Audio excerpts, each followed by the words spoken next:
और पेन्हले पियर साड़ी मने मने दुखी बाड़ी तब व्रत करे हो। जय छठी मैया। बहुत सुंदर एक छठ माता के गीत हो गया। आप सबके अच्छा लगी तब कमेंट करके जरूर बताइए। चैनल पर आप सब नया बारी तो चैनल के जरूर सब्सक्राइब कर लेना। आप सब बहुत सुंदर प्यारा गीत छठ माई के सुनिए आप सब। पिन्हले पियर साड़ी मने मने दुखी बाड़ी तब व्रत करेली हो। लोरावा से भींगे अचारावा कुसिया भरेली हो। लोरावा से भींगे अचारावा कुसिया भरेली हो।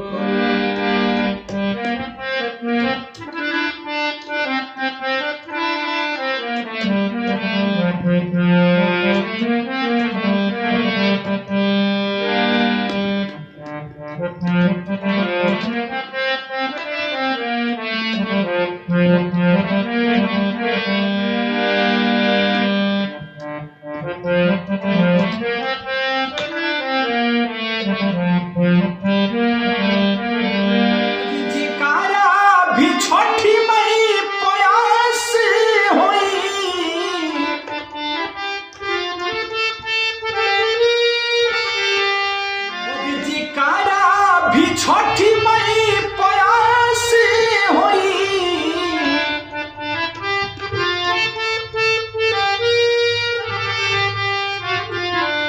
और जिंदगी में कबो ना निराश होई ना निराश होई ना निराश होई।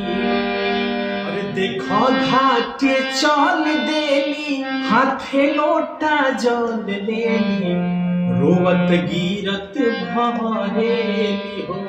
देखो घाटे चल देली हाथे लोटा जल लेली रोवत गिरत भरेली हो।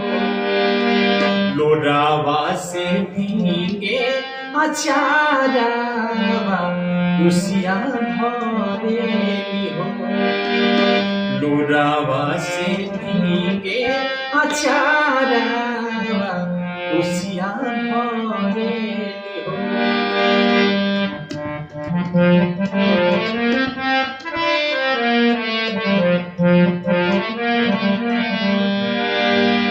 नेत्र धर्म से बड़ी कोइले पूजनमा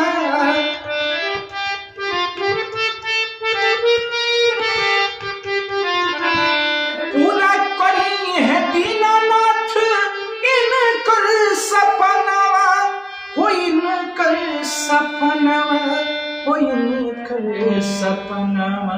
अरे मन में बसल धजवन पूरा न होई तमन दर दर भटकेली हो। लोरावा से भींगे अचारावा कुसिया भरेली हो।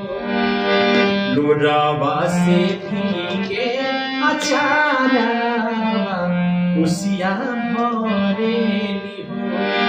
पिन्हले पियर साड़ी मने मने दुखी बाड़ी तब व्रत करेली हो। पिन्हले पियर साड़ी मने मने दुखी बाड़ी तब व्रत करेली हो। लोरावा से भींगे अचारावा कुसिया भरेली हो। लोरावा से भींगे अचारावा कुसिया